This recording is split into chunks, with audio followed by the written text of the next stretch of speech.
Bonjour à tous, ici Mathieu de la chaîne 2SATS. J'espère que vous allez bien. Donc, comme vous pouvez voir, je suis en compagnie de mon ami Ben. Donc, je vais laisser Ben se présenter par la suite. En fait, juste rapidement, une petite introduction. Comme vous voyez, c'est notre première interview sur la chaîne 2SATS.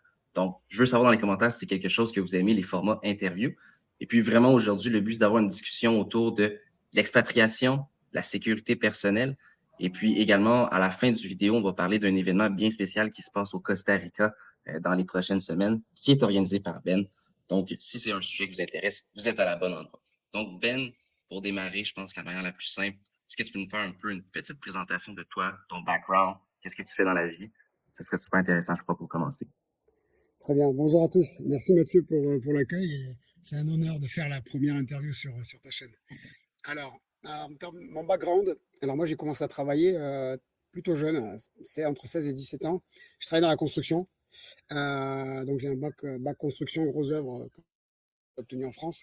Et j'ai travaillé dans le bâtiment jusqu'à la crise des subprimes. Donc j'ai fait 7 ans en bâtiment, donc je sais ce que c'est que travailler dans le privé. À la crise des subprimes, j'ai complètement changé de voie. Je me suis orienté vers ce dont j'ai toujours rêvé à l'époque, c'était de rentrer en gendarmerie. Donc je suis rentré 11 ans, j'ai fait 11-12 ans en gendarmerie, dont les 4 dernières années au GIGN de la Réunion, qui était, voilà, c'était une expérience très enrichissante et très enrichissante. Vraiment une très bonne expérience sur de très nombreux points, autant sur la compréhension du monde politique, même si on ne va pas en parler ici, mais aussi la situation sécuritaire, quels sont les process que l'on peut améliorer, voilà. Avec toutes les préparations missions que j'ai pu faire, que ce soit des interpellations de criminels ou de terroristes, et aussi la partie protection, protéger les hautes personnalités. J'ai gagné en, en connaissance en termes de sécurité à un très haut niveau. Et voilà, je pense que ça pourra servir à ta communauté par la suite. C'est pour ça que je parlais j'ai insisté sur le côté sécuritaire. Et puis ensuite, à un moment, beaucoup d'interrogations. Je suis moi-même membre abonné à Crypto Recherche. Et Paul, il y a quelques années déjà, pendant le Covid, comme d'autres influenceurs que je suivais ou youtubeurs, ont pu mettre des petites graines sur des pistes de réflexion.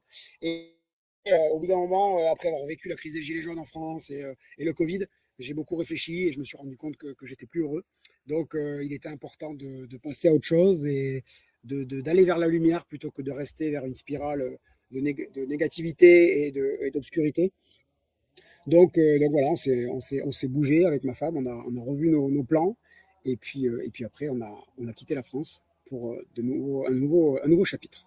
Voilà. Super. Merci beaucoup pour l'introduction. Très intéressant. Je pense que ça met une bonne eau en bouche pour la suite des choses. Puis, rapidement, tu as dit que tu es parti de la France. Maintenant, dans quel pays tu te situes? Pour mettre un peu les gens en contexte, on voit la belle jungle derrière toi.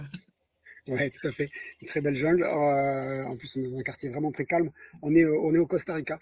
On est dans une zone bleue. Pour ceux qui savent pas, c'est pas anodin. On s'est pas installé là par hasard.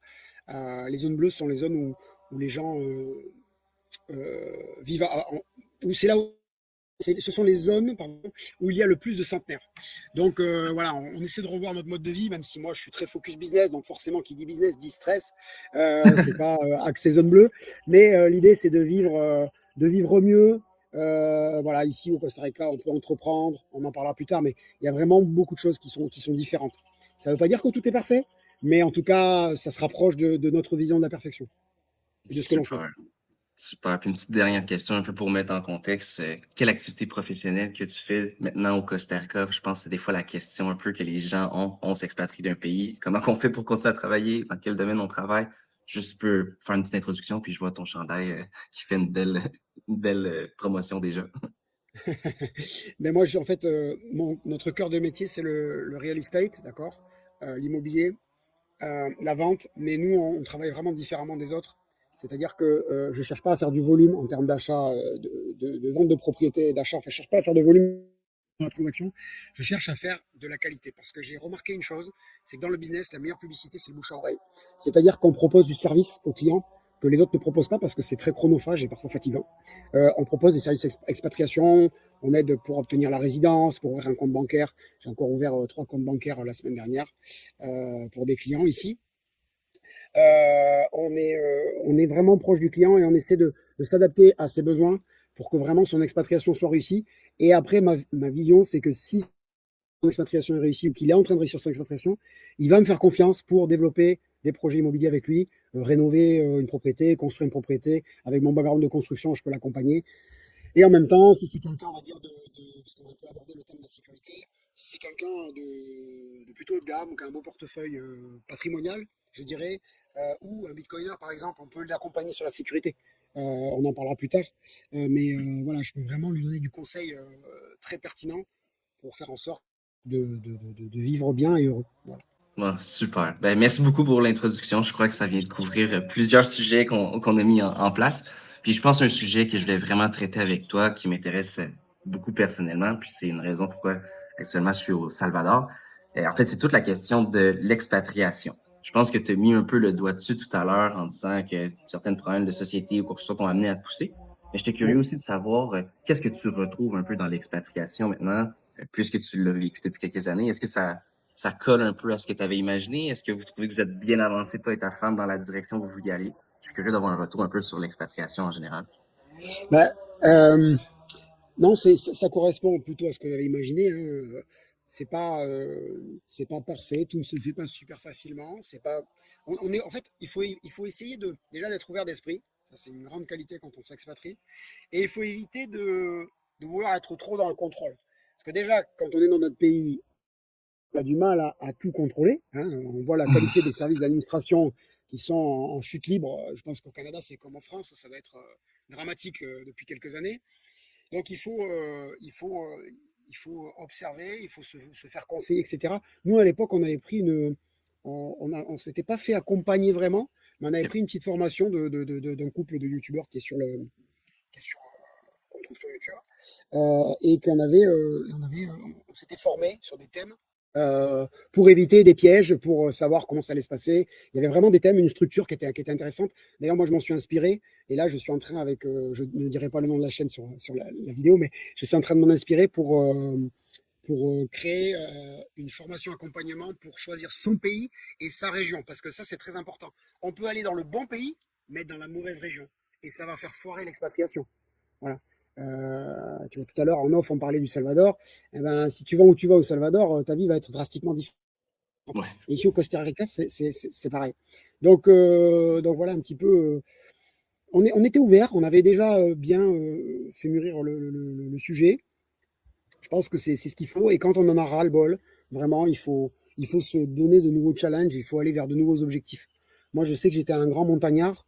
Depuis que j'ai une petite famille, j'ai plus le temps d'aller faire des sommets. J'avais fait quelques sommets, hein, le Kilimanjaro, ok, Le ok. GR20 en 10 jours, en autonomie complète. J'adorais la montagne, j'ai plus le temps. Ben maintenant, j'ai des nouveaux challenges. C'est mon entreprise, c'est l'événement que je prépare au Costa Rica. Et puis, cette expatriation qui est maintenant finalisée parce qu'on a la résidence ici, le permis de conduire, l'entreprise, la marque de l'entreprise, des comptes en banque. On a aussi Intéressant.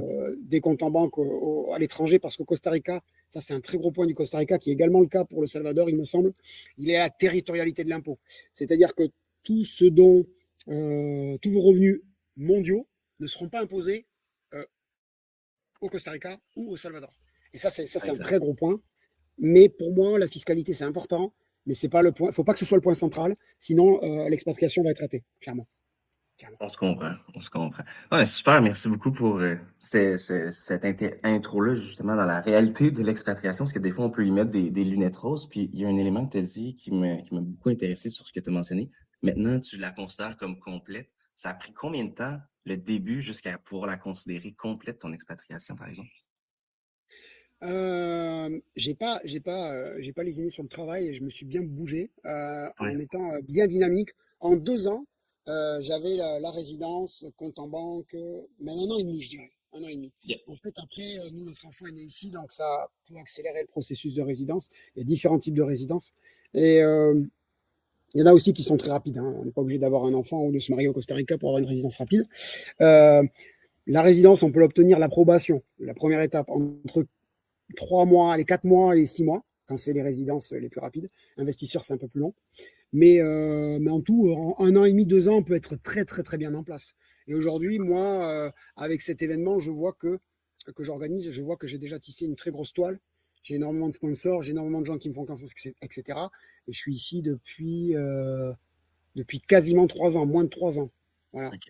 Et j'ai de gros acteurs. Après, encore une fois, ça va dépendre de la motivation qu'on va avoir. C'est un point qui est essentiel. Je veux dire, ça ne va pas tomber du ciel. Ça va pas tomber du ciel. C'est comme si on s'intéresse, je sais pas moi, par exemple, à la Bitcoin. On s'intéresse à Bitcoin. Eh ben, si on y alloue que 2 heures par an, bon, ben, on va avoir un petit wallet sur un exchange. Voilà.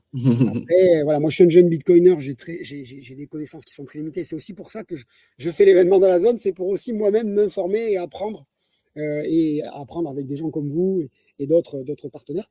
Mais voilà, c'est vraiment la motivation. Voilà, ça c'était ce que je voulais dire, c'est vraiment important. C'est vraiment intéressant. Puis un peu lié justement à ça, tu parlais par exemple des visas, les démarches, etc.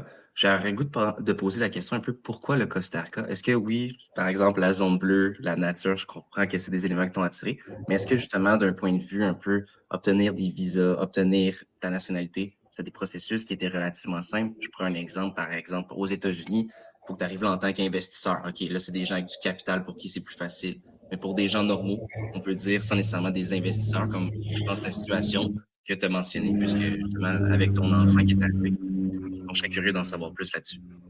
Alors, il existe différents types de résidences. Il y a des résidences spécifiques pour les nomades digitaux. Donc ça peut être le cas de beaucoup de ta communauté. Je pense que ça pourrait vraiment bien Ouais. matcher. Et ils sont relativement faciles à avoir. Il faut voir les conditions. Parfois, les conditions peuvent changer sur les différents types de résidences. Mais en gros, il me semble que ce sont des résidences de 1 an.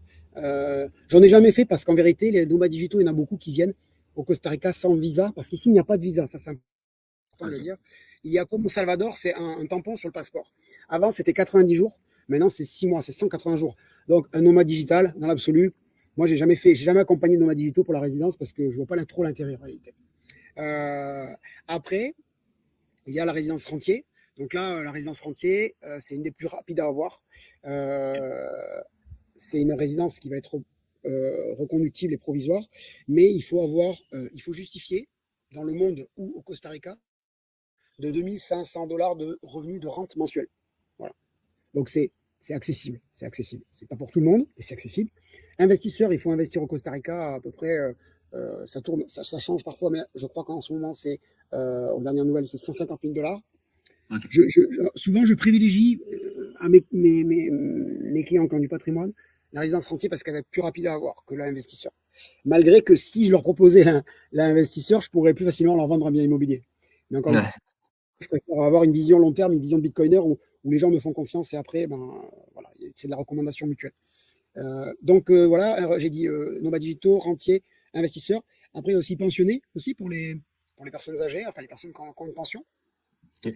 La pension, c'est en général, c'est entre 1000 et 1500 $ pour un couple par mois. Donc c'est pareil, c'est très accessible. Et voilà. Donc en gros, on a fait plus ou moins le tour. Après, il y a des cas spécifiques. Je ne sais pas si par exemple, toi, je te dis une bêtise, hein. C'est un exemple. Tu veux travailler dans l'hôtellerie, tu parles israélien, italien, argentin, espagnol, allemand. Il n'y a pas de Ouais. type qui parle autant de langues au Costa Rica. Donc, de l'hôtel 4 étoiles, il te veut toi, Mathieu. Et ben, du coup, l'avocat peut faire une démarche spécifique pour te recruter parce qu'il y a une pénurie en ce sens. Voilà. Je Voilà un comprends petit peu parfaitement. pour les différentes démarches. Et les procédures en termes de temps, c'est comme j'ai dit, entre 4 et 2 ans, 1 an et demi, 2 ans pour la résidence investisseur, c'est un peu plus long. Et ce que je tiens à spécifier, c'est que nous, on est passé par un avocat qu'aujourd'hui je recommande, qui nous a permis d'avoir la résidence en 4 mois, l'approbation en 4 mois pour moi, en 5 ou 6 mois pour mon épouse.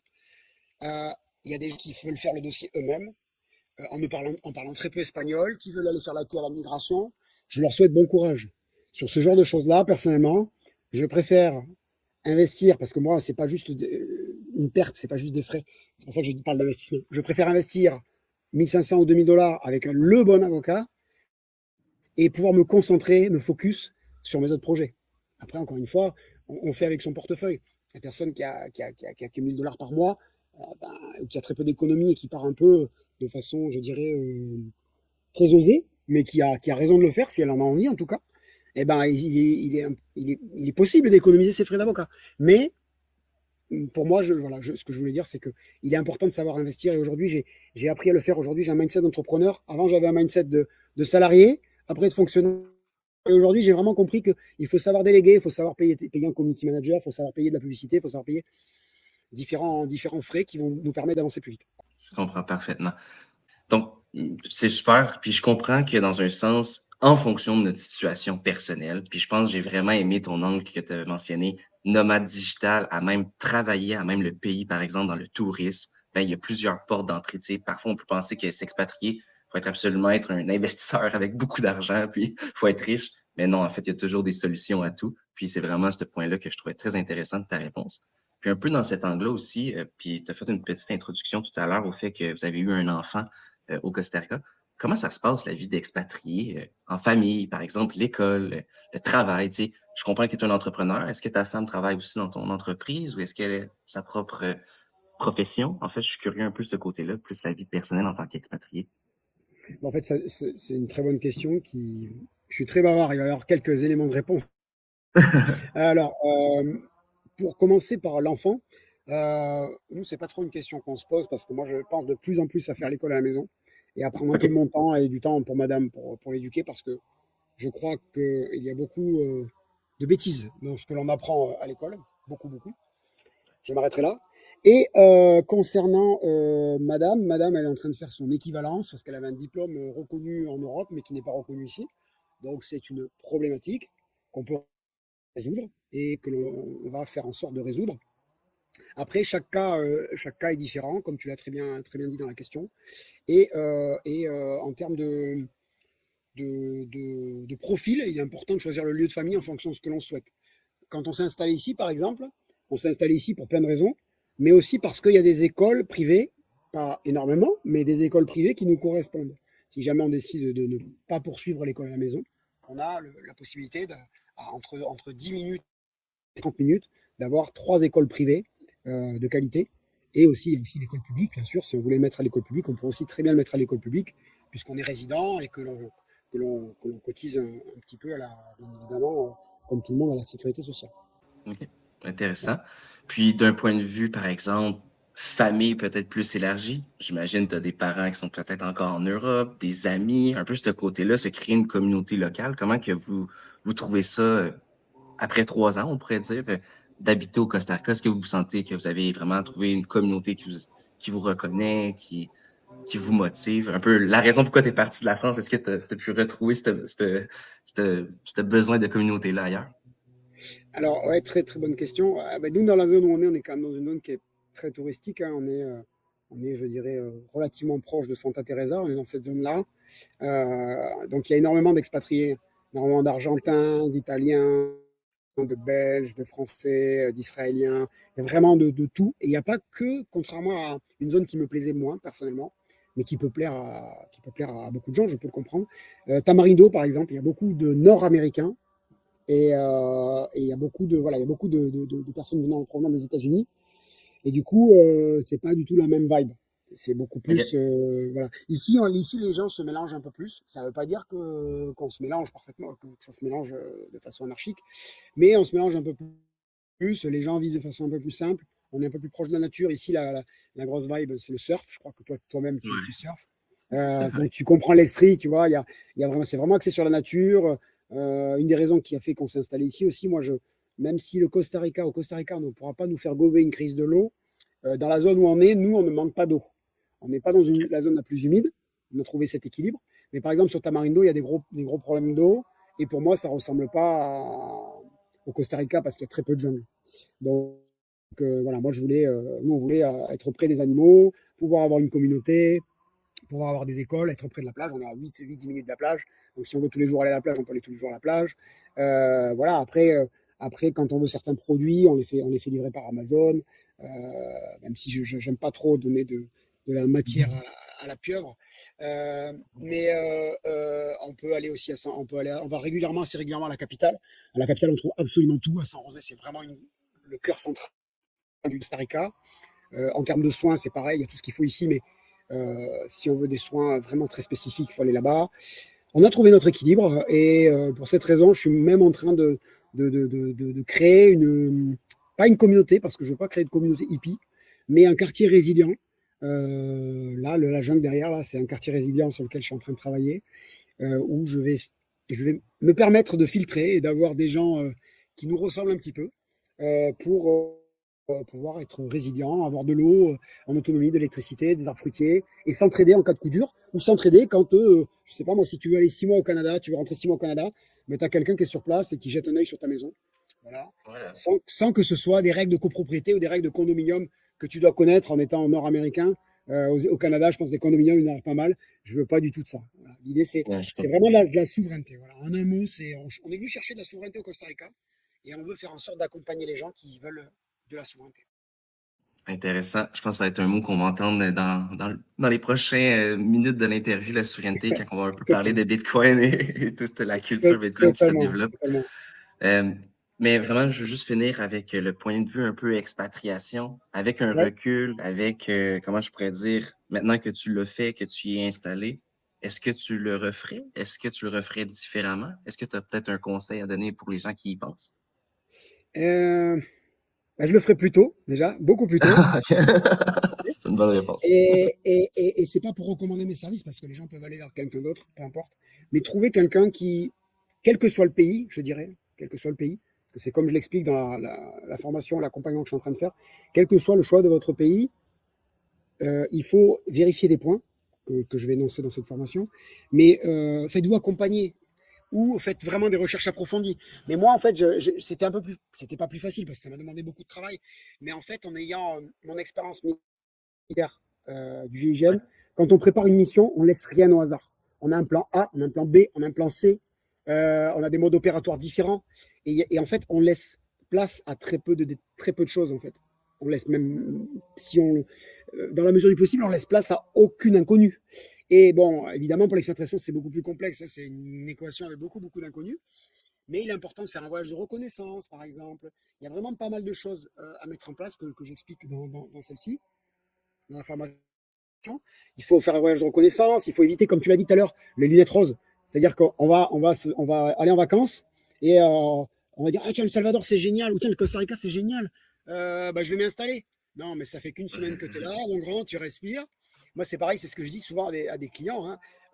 Ouais, je veux acheter un terrain. Vous êtes là depuis combien de temps? Un mois. Attendez un petit peu. Vivez la saison des pluies, par exemple, pour voir si ça vous plaît. Moi, je sais que je préfère la saison des pluies, par exemple, tu vois. C'est plus calme, il y a moins de tourisme. La pluie qui est forte, pas tout le temps, mais ponctuellement, ça m'apaise. Vraiment, Ouais. comme quand toi tu vas dans l'eau, tu surfes, ça te fait quelque chose. L'eau, c'est la vie, en fait. Et Exact. voilà, et tout ça pour dire que tout le monde ne va pas apprécier la saison des pluies. Moi, j'apprécie. Mais voilà, il y a des avantages et des inconvénients. Il est important de reconnaître et de s'intéresser profondément au sujet, de ne pas rester dans la carte postale. Super. Bon, c'est très bon. J'aime beaucoup ton conseil de le faire plus tôt. Je pense que beaucoup de gens sont à des barrières et puis c'est un peu des chaînes Ouais. invisibles, mais quand on passe à l'action, on réalise tout ce qu'on manque, mais vraiment un bon point. Je vais peut-être faire un petit point rapidement parce que, en fait, il y a une raison pourquoi je t'ai invité, toi, Ben, et pas n'importe quelle autre personne d'expatriation. C'est parce que tu es un Bitcoiner, tu es quelqu'un qui est intéressé par le Bitcoin et de ça, c'est une chaîne qui est dédiée au Bitcoin. En fait, j'étais curieux puisque présentement, je suis au Salvador pour un peu voir la culture Bitcoin, un peu la culture expatriée aussi. Je sais que la culture Bitcoin est très développée également au Costa Rica.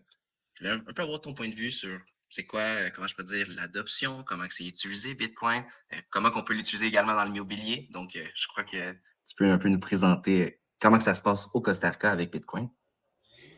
Alors, ben, au Costa Rica, alors, je vais être honnête, moi, je suis un jeune bitcoiner. Hein, je me suis inscrit, je crois, à la chaîne de Paul un tout petit peu après le Covid, un peu après le confinement. J'ai commencé à m'intéresser avant d'investir parce que j'aime comprendre ce que je fais. Comme pour l'expatriation, j'invite les gens à comprendre ce qu'ils vont faire, à s'intéresser à cela. Bitcoin au Costa Rica, mais en fait, il n'y a pas plus d'adoption qu'au Salvador, mais il n'y en a pas moins, selon moi.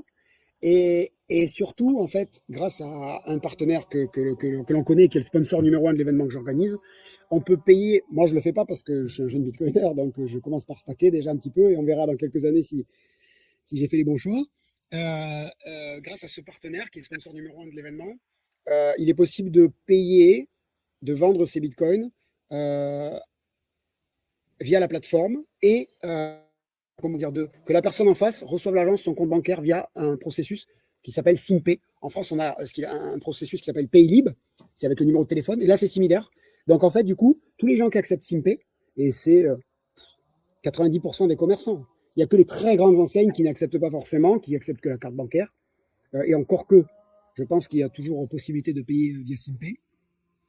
Et ben du coup, en fait, 90% du Costa Rica, 90% des commodités qu'on veut acheter au Costa Rica, on peut acheter en Bitcoin. Voilà. Et puis après, évidemment, le mouvement est né à Bitcoin Jungle et l'adoption est en train de prendre pied.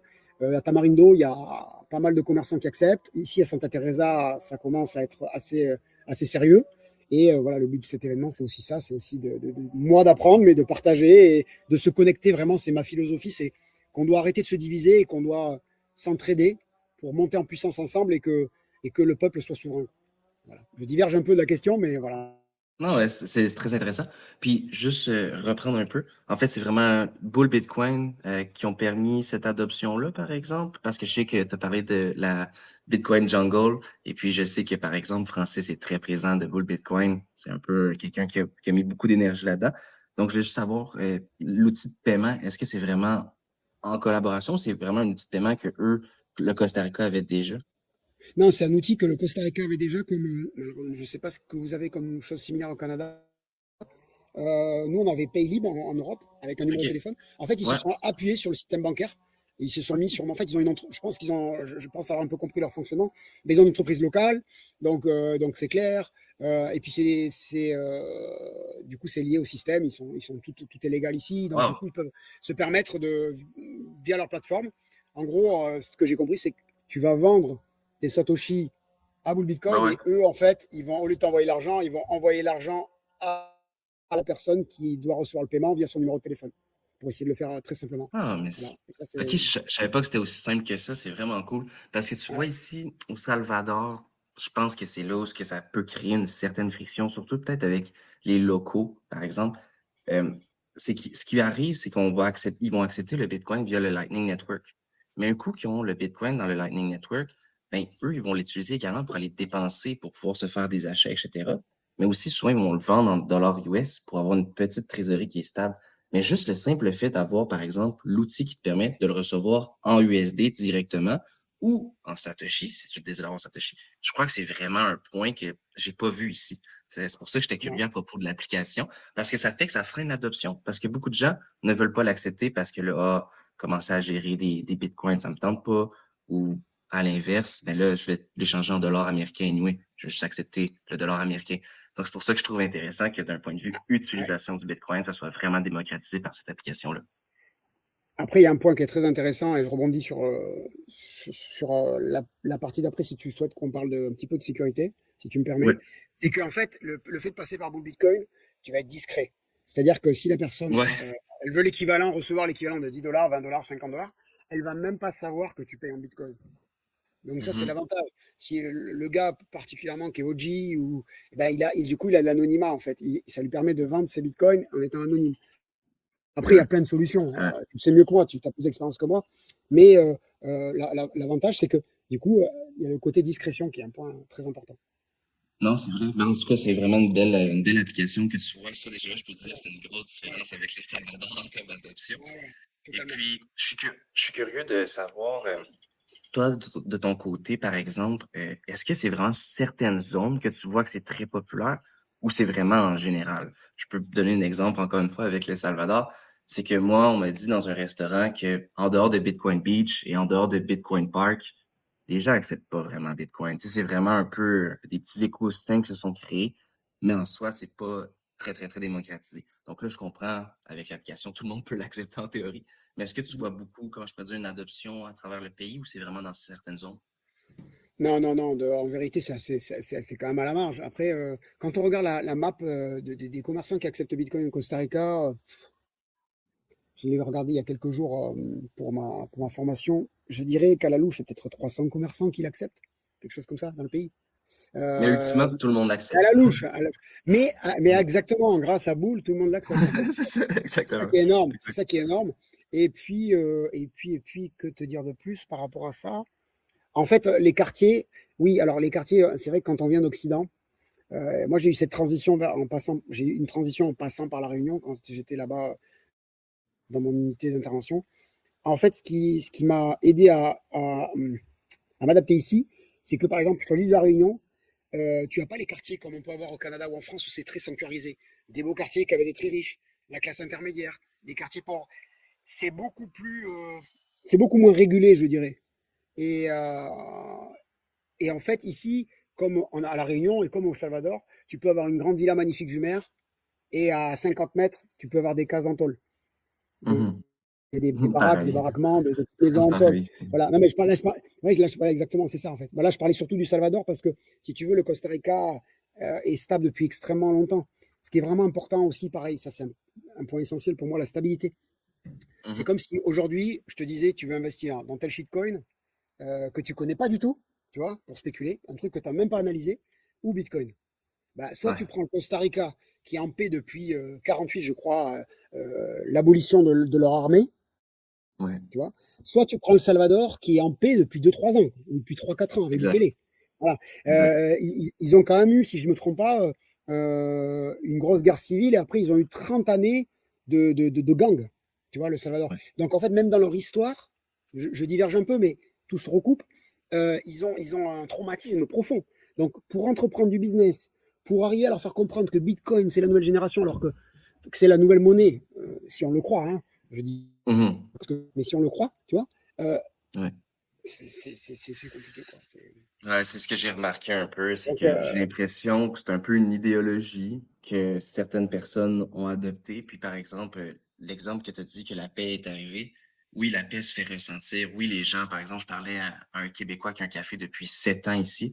Il m'expliquait, il dit, tu sais, je vais être honnête avec toi, les gens sont contents, ils peuvent finalement respirer, ils peuvent finalement sortir le soir, mais les traumas sont encore là, les gens sont pas encore prêts à faire, tu sais, il y a quelque chose de spécial, puis même à on peut le pousser plus loin. Il y a des gens qui sont innocents, qui sont en prison, puis c'est là où ce que ça devient un peu, comme que tu dis, oui, le pays commence à avoir une stabilité, mais de là de dire que c'est stable, de dire que c'est reconnu, sécuritaire, il y a encore du travail à faire, autant dans l'adoption que de ce côté-là sociétal. Donc, c'est totalement, très intéressant. totalement, totalement. C'est comme si tu achètes, je sais pas moi, un bien immobilier à Bitcoin Beach ou à Santa Teresa, dans les coins les plus chers. Ouais, Tu as plus de chances de le revendre. Tu l'achètes plus cher, mais tu as plus de chances d'arriver à le revendre en termes de liquidité que si tu achètes un bien ou un terrain au fin fond du Salvador ou au fin fond du Costa Rica. Loin de la plage, où personne ne veut. Tu vois, il y a aussi il y a aussi ça à prendre en compte. Et les gens ont un traumatisme, et je pense que ça prendra minimum une, voire deux générations complètes avant que. ouais, ouais. Puis même d'un Ouais, point de vue entre 20 adoption et Bitcoin, 25 et 50 ans, ouais. Même d'un point de vue adoption Bitcoin, il va falloir que, OK, les premiers early adopters, OK, montrent que ça fonctionne. OK, on commence à avoir de plus en plus de croyants. Ah, OK, ça continue à croître. Mais c'est Exactement. vraiment des cycles. Ouais, c'est Exactement. vraiment Et intéressant à tu as voir. totalement raison. Et là, tu vois, il y a Bukele, il fait ce qu'il fait. Moi, je trouve que de façon globale, c'est très bien. Mais c'est beaucoup de marketing. Tous les politiques font du marketing, hein. Moi, je les ai épaulés en termes de protection. Ils font du marketing, en fait. Je veux Ouais. dire, même quand ils sont dans le camp du bien, entre guillemets. Puis même Euh, ultimement, après que Boukali part, faut que ça reste. Tu sais, je sais pas si tu comprends ce que je veux dire. Il exactement. y a encore J'allais, tout ouais, ça, là. tu me l'as enlevé de la bouche. C'est exactement ça, en fait. C'est exactement ça. Et là, tu vois, il y a quelques jours, dimanche dernier, il y a eu les élections du Costa Rica. Alors moi, je suis la politique très peu, hein, parce que je crois que il n'y en a, il n'y a pas, il n'y aura pas de sauveur. Le sauveur, il est en vous. La lumière, elle est en vous. Elle est pas avec un politique. Mais en termes d'assurance, c'est mieux ce qui s'est passé parce que c'est la continuité du gouvernement actuel. Donc pour les investisseurs et les expatriés, c'est moins de Ouais, stress. Et ouais. c'est dans la continuité donc, du président du Costa Rica qui est encore en poste, c'est un proche de Bukele. Ils ont commencé à créer en 2024 la Liga des Nations entre le Costa Rica et le Hmm. Salvador pour la sécurité et la prospérité. Et finalement, ils ont changé le nom et se sont revus en 2025, décembre 2025, il me semble. Et là, ils ont parlé de Escudos de las Américas, je crois. En gros, le bouclier d'Amérique pour la sécurité. Donc ça, c'est cool.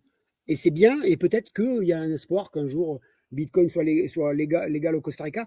Et dans l'absolu, on n'en a même pas besoin, en fait. Non, C'est c'est ça. moi, de ce que j'ai compris de Bitcoin, maintenant, en fait, Bitcoin n'a pas besoin des États, en fait. Presque Exact. le Salvador, ça lui sert de marketing pour faire venir des Bitcoiners. Mais en fait, tant que tu as si tu es un vieux Bitcoiner, tant que tu as la possibilité de dépenser tes Bitcoins, bah, c'est magnifique, en fait. Tu n'as pas besoin de plus. Même un nouveau, Même, ultimement. même un Une nouveau, monnaie par exemple, la souveraine, avoir une monnaie souveraineté. souveraine. Ouais, Ouais, exact.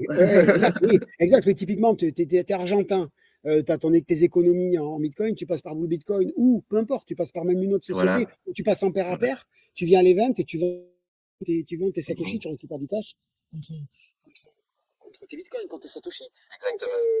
donc en effet, maintenant, j'ai une autre approche. Autant quand il y avait l'an dernier les ETF, j'avais comme tous un peu une excitation. En fait, je me rends compte que c'est une arnaque et qu'ils vont avoir le même effet de levier que toutes les banques. Tu vois, tu sais, Ouais, quand ils gardent ton argent, eh ben, en fait, c'est juste une unité de compte sur un compte.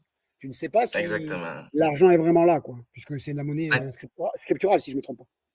moi, de la manière que je le vois, les ETF, c'est purement un outil spéculatif.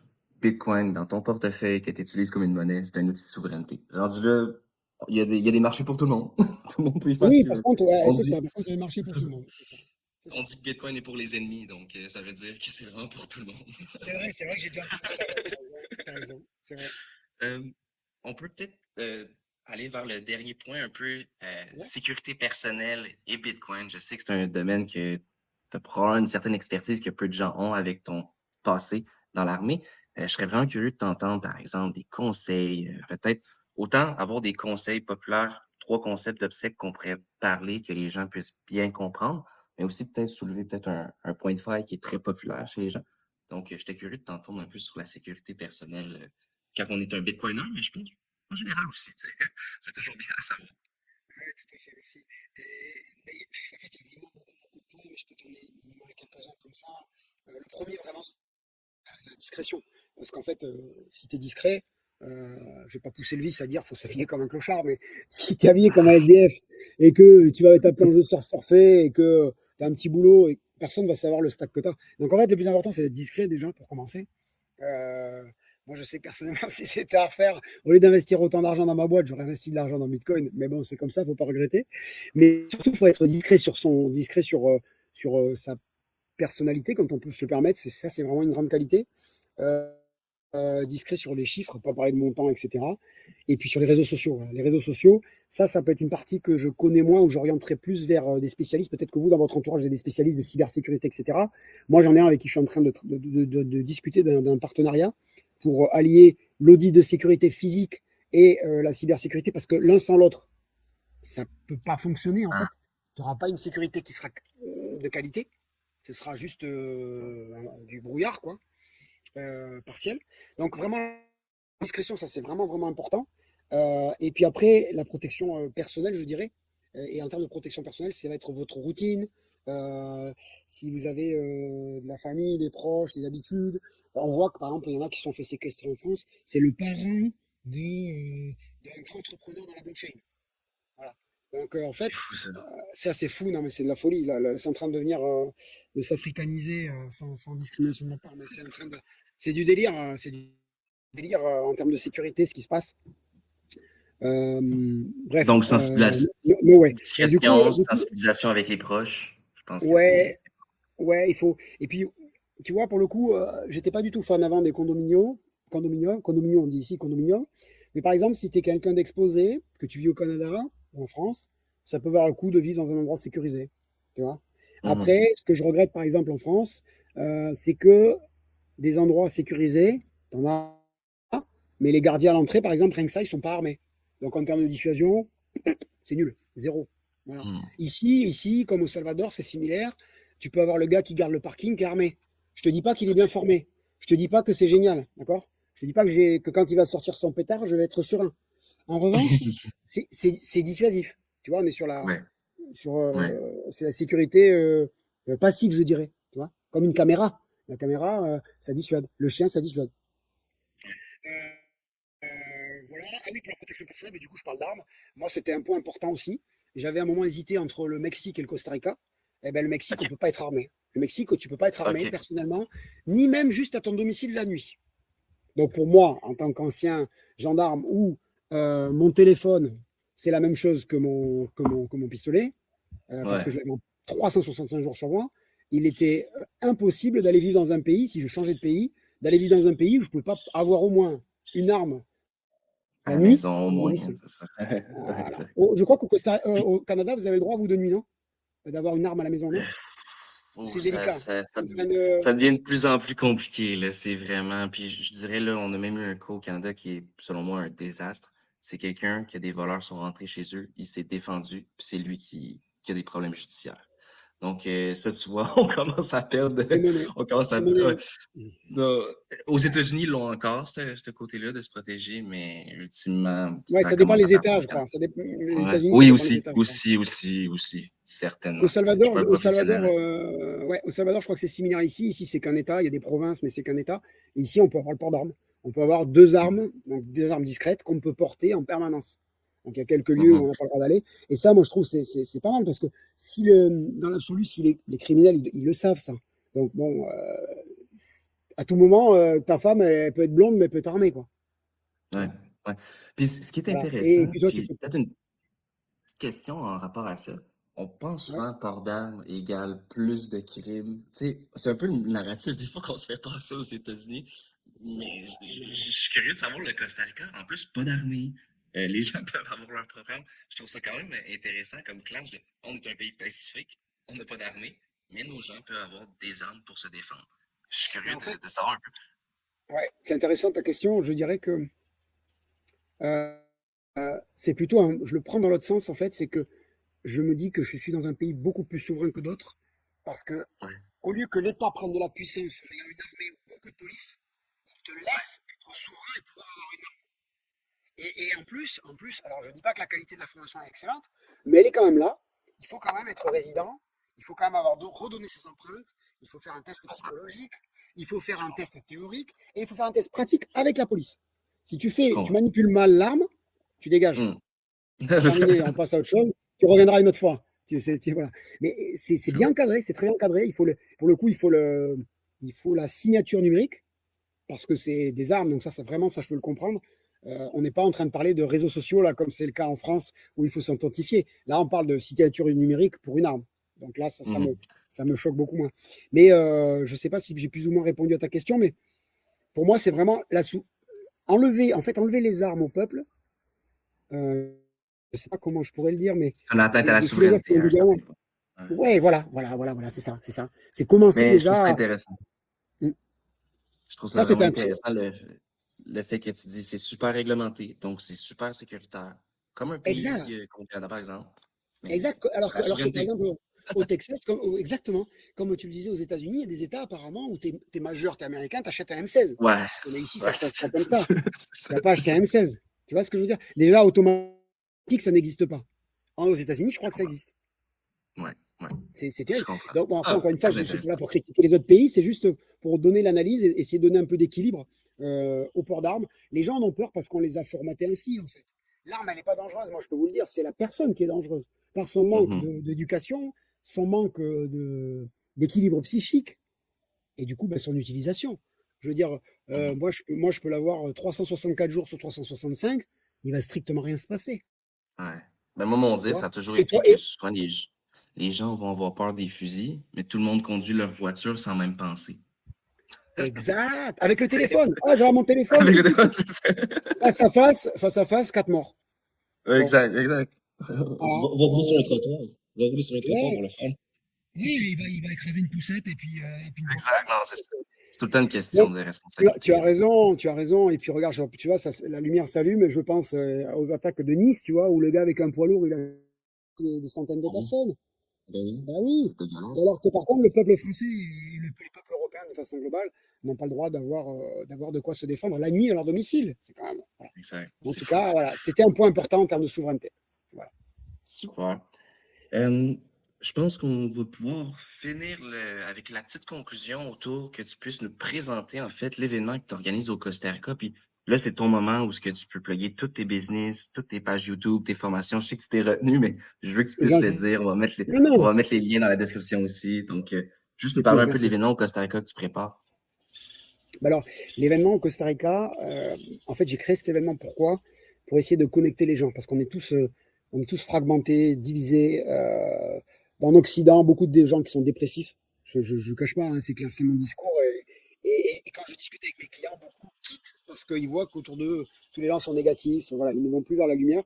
Donc l'idée, c'est d'aller tous de l'avant. Et donc, en fait, c'est un forum qui va qui aura trois thèmes, trois journées à thème. Donc la première journée, ce sera networking business.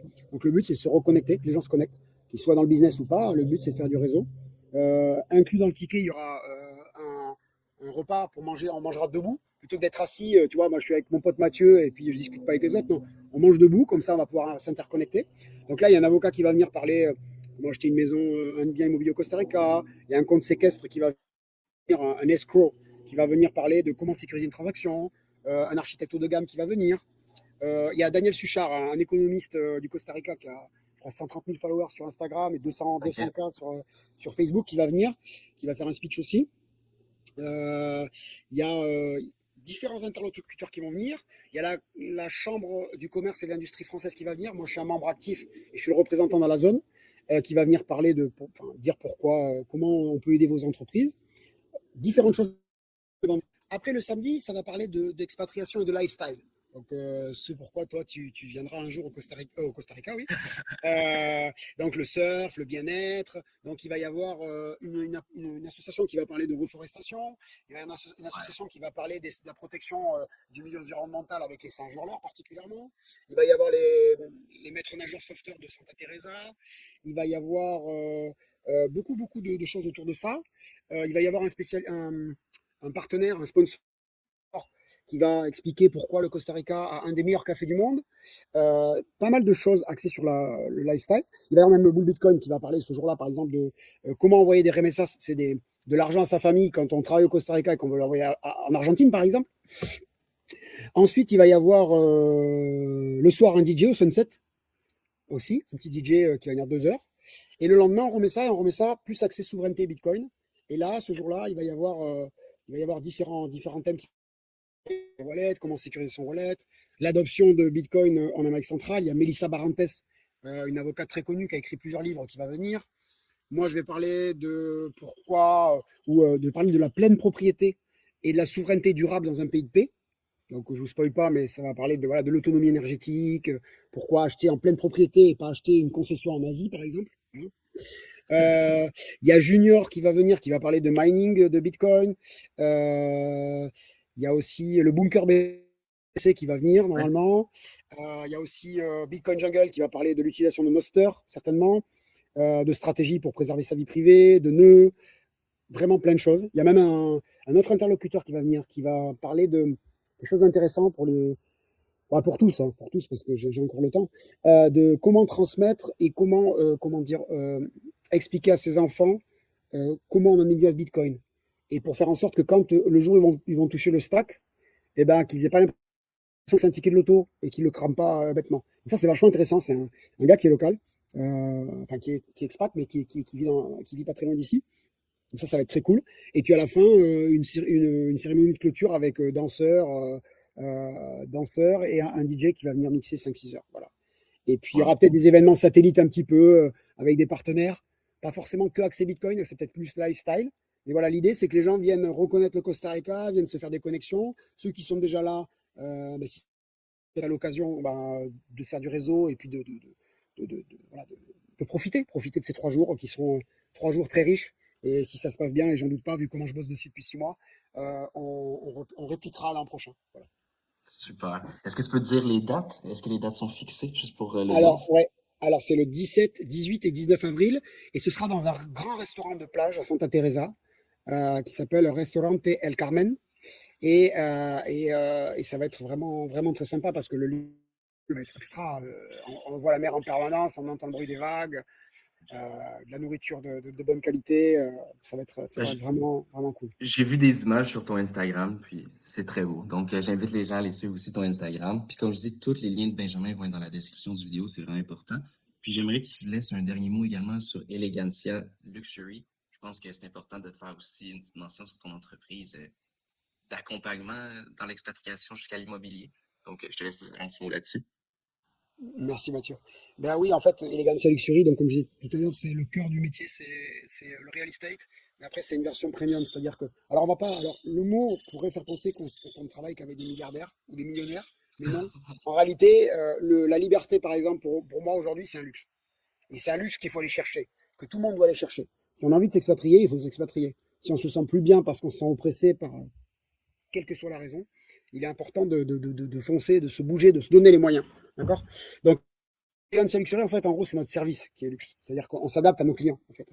C'est pas juste on propose un service, point barre. On s'adapte vraiment à nos clients. Donc, comme je disais tout à l'heure, ça peut être aide pour l'obtention de la résidence, suivi de travaux, mettre en relation avec un gros réseau pour créer du business, faire un audit sur un business.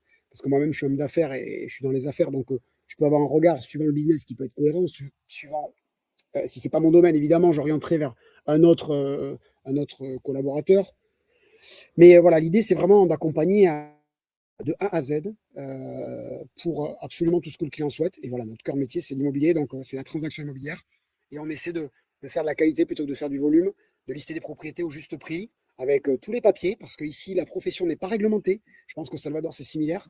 Donc, en fait, tout le monde peut vous vendre de l'immobilier. Et en fait, les gens, ils vont vous vendre un terrain, ce terrain-là, mais en fait, vous avez les papiers pour le terrain d'à côté. Ah, dommage.